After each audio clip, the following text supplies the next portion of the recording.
Hello, my name is Dr. Karl Meneghella, and I'd like to welcome you to this episode of Education as a Garden, Dig It. Today it's my great honour to introduce an old friend, Professor Dhammika. How are you today? I'm doing very well, and I'm glad to be with you today in Very this session. good. For our viewers, could you tell us a little bit about your background, your academic pursuits and your main area of interest? Actually, I'm a senior professor attached to the Department of Human Resource Management, University of California. I have served there for nearly 25 years as a lecturer and as a senior lecturer, then the professor, and now I am in the position of senior professor. So my background is basically management, teaching, and I'm doing research in field of leadership, strategic management, organization theory and design, and organization behavior. These are my pet areas. These are very relevant for today's world. Okay, thank you. Okay, so let's get straight into it. Everything's changing. The world is changing. It's a time of constant flux.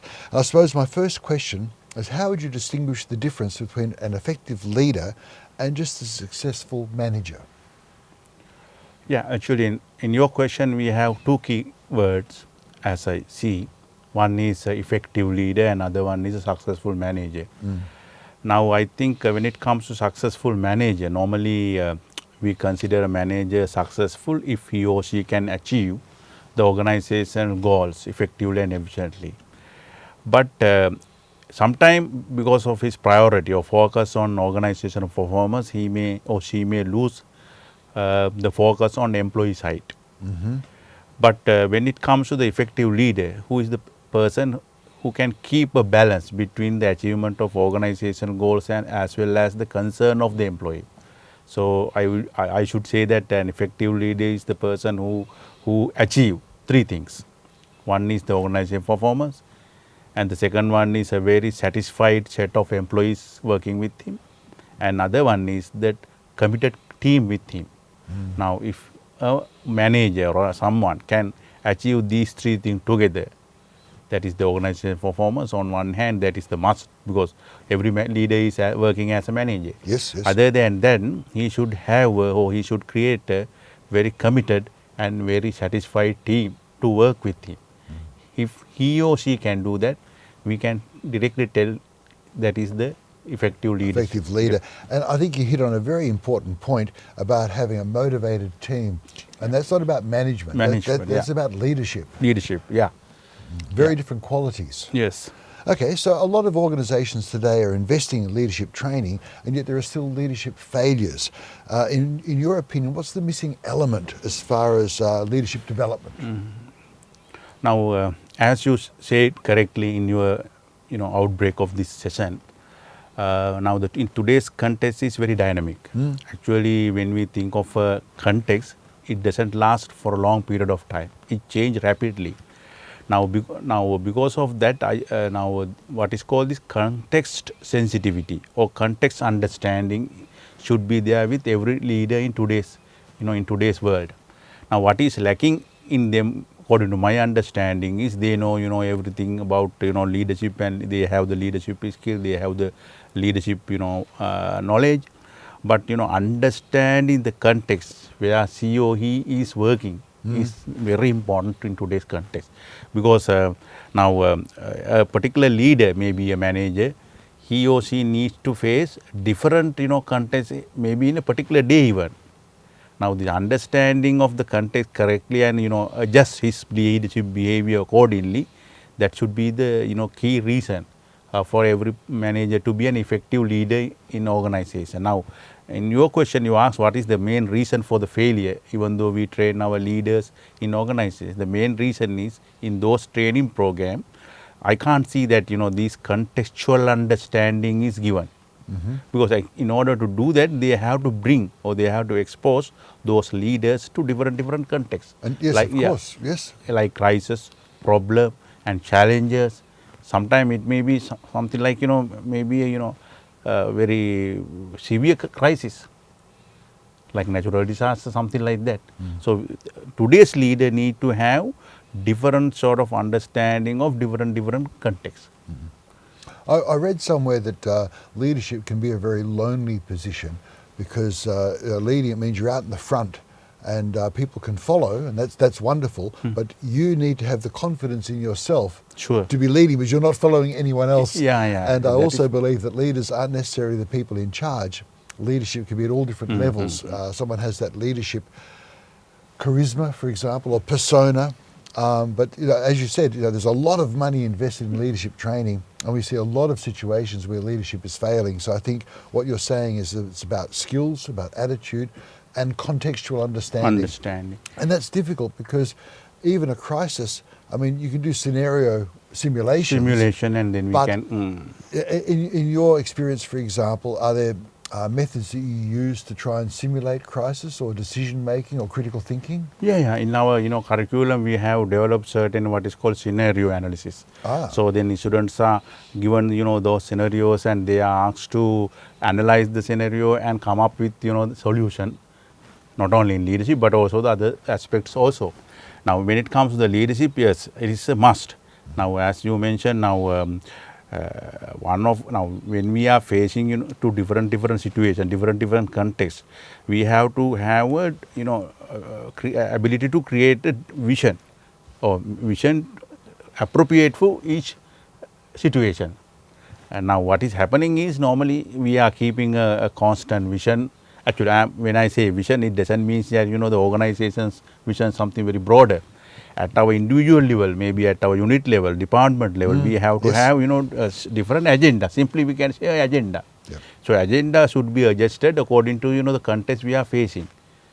So you're saying the organizational vision might be here. Yeah. As a department, as part of that overall vision, we need to have a vision for example, for this project, Yes. or for this Totally agree with tactic you. that we're working on, and it has to marry together with the overall vision. Yes. But that transmission of vision, like how do you, some people can just transmit that and people understand and follow, but they have credibility, I suppose.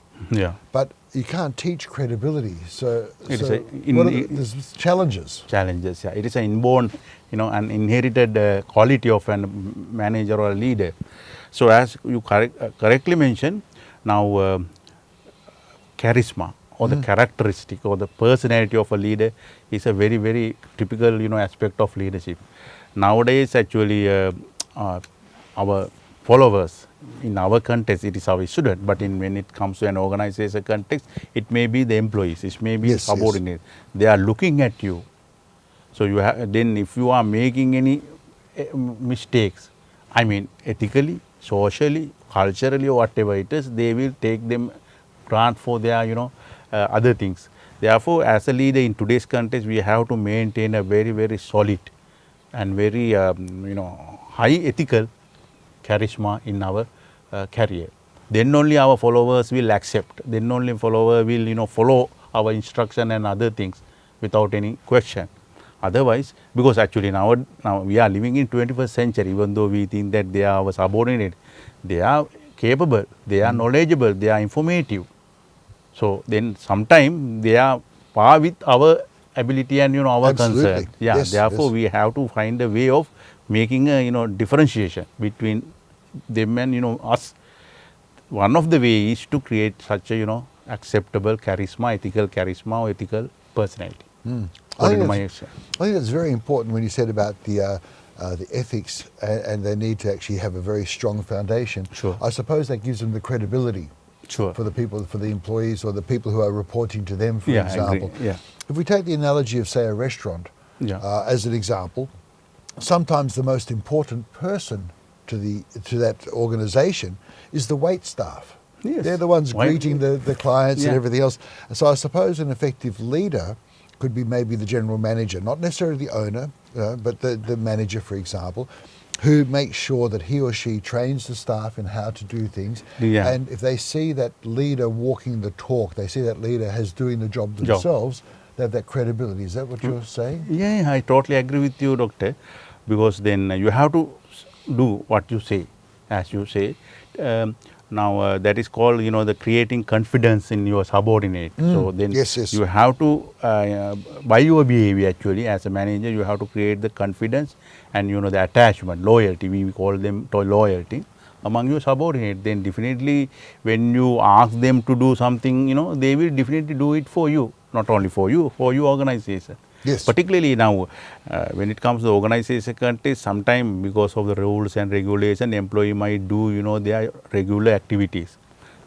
Sometime, not sometime, now in our context, we face, some situation where we need some additional commitment, additional performance, additional loyalty from our employees, going beyond what it says in, the rules and regulations. So in that context, I think definitely leadership matters, particularly effective leadership matters. That is where you have to bring your, what is called credential and other things, as you mentioned, credibility, When you charisma.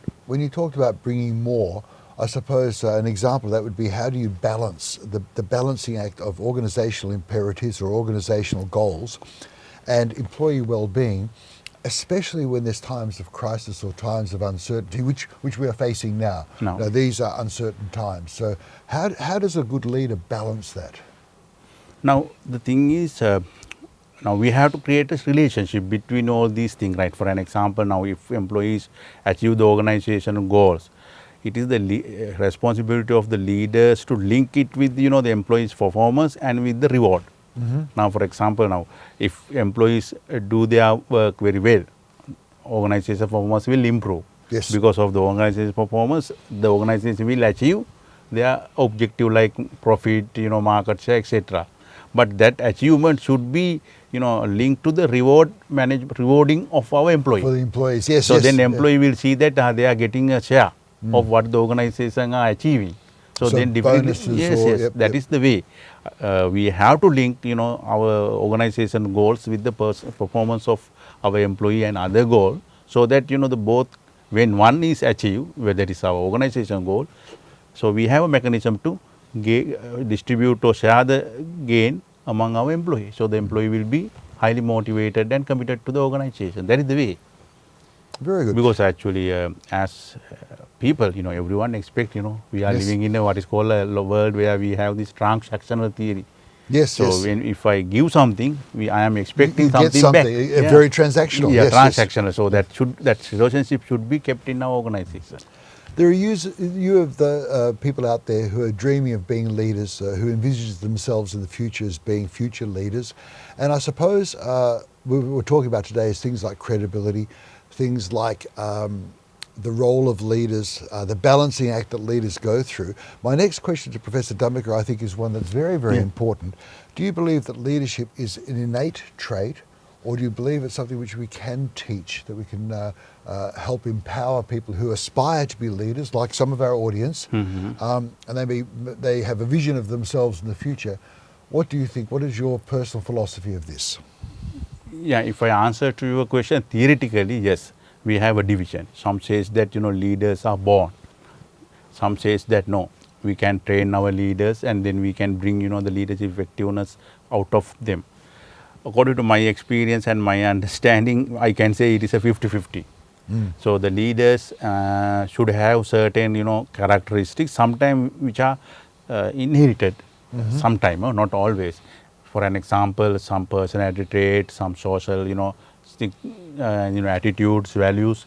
Now I think we have a lot of research carried out in neurology, which says that, those psychological construct like values, norms, beliefs, etc. are largely genetically, moderated. So they're part of our intrinsic.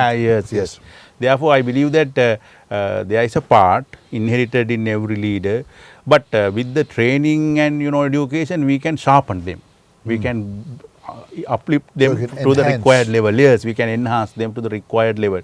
According to my understanding, yes, we have to have leaders with certain characteristics. Those characteristics are large, for an example, inherited one.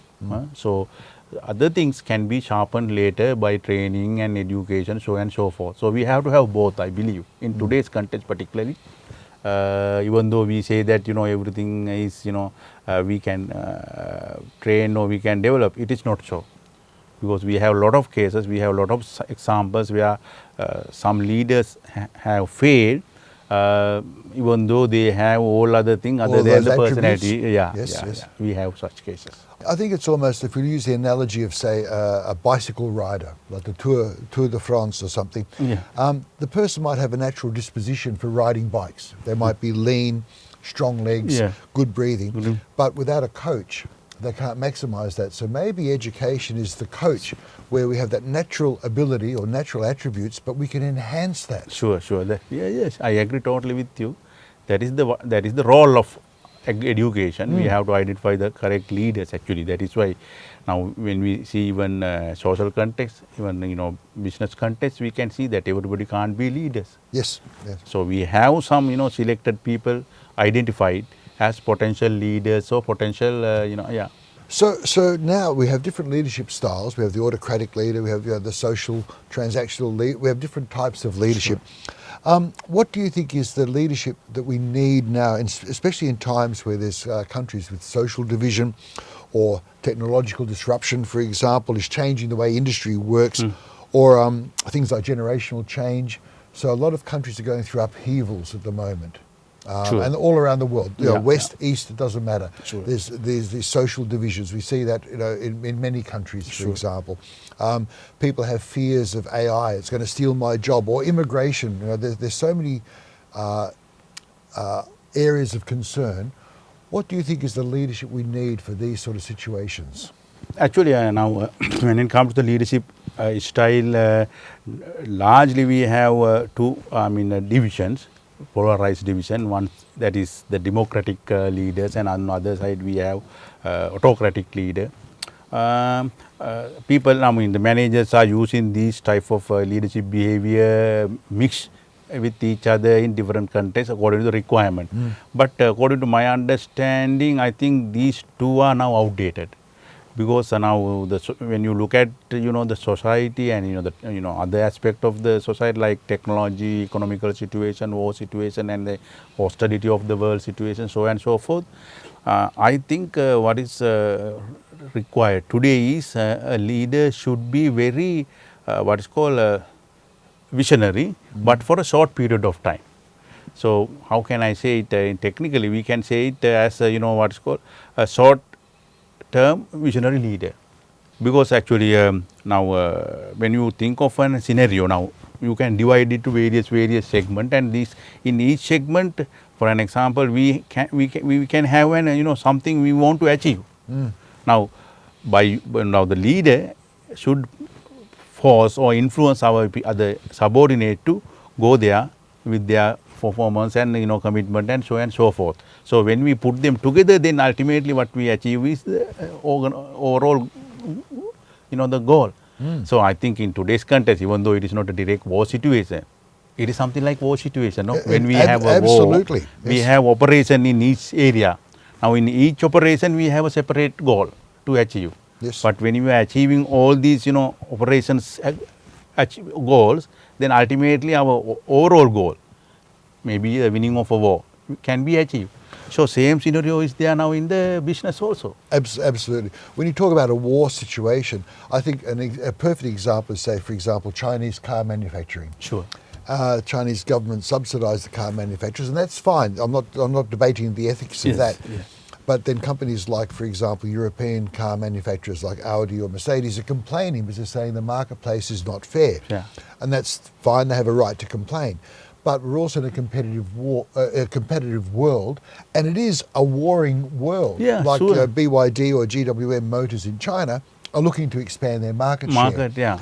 Mercedes and Audi are looking to protect their market share. It is something like they are invading your market. Exactly, and I think your point about a warlike situation is very apt. And so I suppose another example would be in Western Australia in COVID. Our Premier was an ex-Navy officer, Mark McGowan, and so he came from a military background. And when he decided to close the state for COVID, so he couldn't even leave the state to other states in Australia, and people in other states couldn't come into Western Australia, there was a big outcry. Sure. But he had, I think, in what you're saying is a short-term vision. So he said, for this period of time, during COVID, the initial stages where we don't understand it, we're going to close the border. Well, and I think that's an example of the short-term visionary leadership you're referring to. Yeah, because now words are organization are large segmented, I think, to various levels and various, what is called, we can say levels or phases.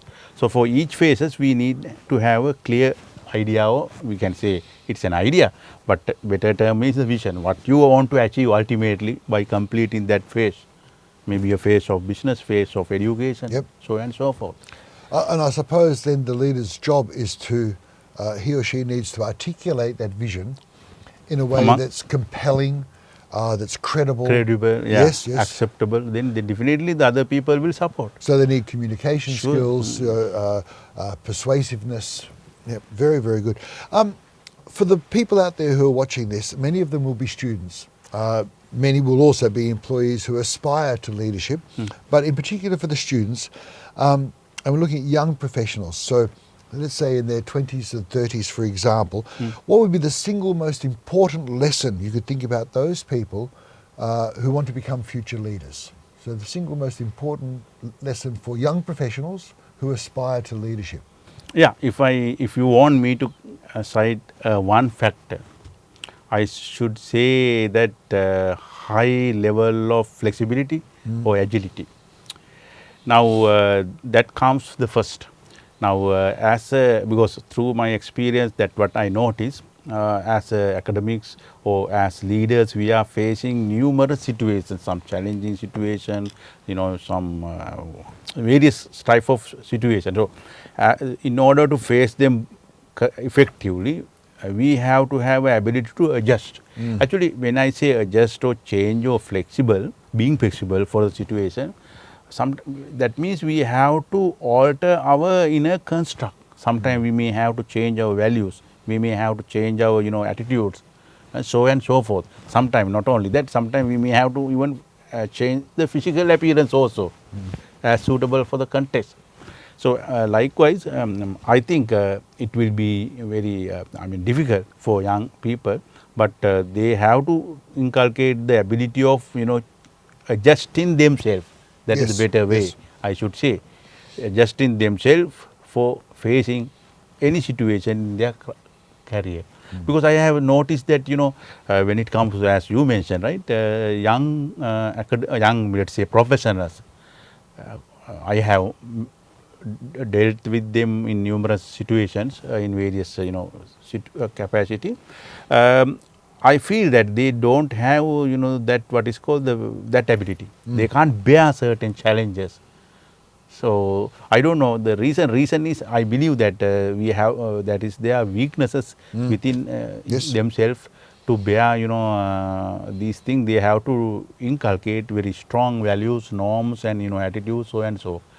So now, if I cite an example without mentioning the name, we can see that when people are facing a challenge in an organization, they have a very what is called easy answer for that. That is, they will quit the organization quickly. So rather than facing them, rather than sharpening their skills and competencies through those challenges, they will quit the organization and go away. So that is their mentality. So they can't face that one. That is the thing. So as advice for young people, I believe the first thing you have to develop is your ability to be flexible. So there you have it. One of the secret formulas for future leadership is being flexible and being agile, having agility. Agility. And I think that's a really valuable thing, especially for our young professionals out there. If I can ask you one last question, if I may. Who is a leader that you admire from any field? So it doesn't matter whether it's politics, religion, business, anything, but a leader that you admire, and why? So it's Tough a difficult, question. difficult question. Now, actually, I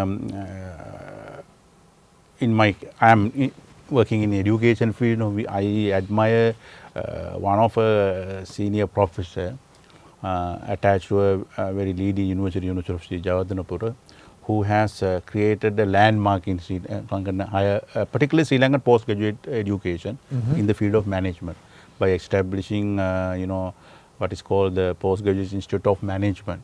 Oh, okay. Yeah. So that was the very first type of such institution in Sri Lanka in the field of management. We have other postgraduate institute in other field like archaeology and the Pali and Buddhist, something like Yes. that. But this is going to be the very first one. And the thing is, through that institution at present, up to now, I think it has produced, I think, large number of very effective, very prominent managers to the Sri Lanka. So therefore, I admire the founder of that institution as a very effective leader in Sri Lanka. Very good. A word for that is legacy. We call it, Leaving legacy. something He has behind. created a legacy. Yes, I And agree. I think what Professor Dhammika has illustrated here is a really valuable point for all of us, is that in your leadership you'll have the ability, whether you like it or not, to leave a legacy. Hopefully your legacy is one you can be proud of. So looking at your role as one of change, but one of empowerment, one of, there's an expression, good leaders eat last. So putting your employees, their well-being is actually ahead of yours. Yes, It still has to meet the corporate goals. But I love that expression, that example that you gave us. So good to see you again. Thank you very, very much. Yeah, again, I am also thankful to you, Dr. Karl, for inviting me for this, video episode. And yes, I believe that I made a contribution Absolutely. through this, my, small narration. So have a nice day. Thank you I very think much some again. very valuable insights. Okay. Thank you very much for joining us in this episode of Education as a Garden Dig It. My name is Dr. Karl Meneghella. I look forward to seeing you next time. Thank you.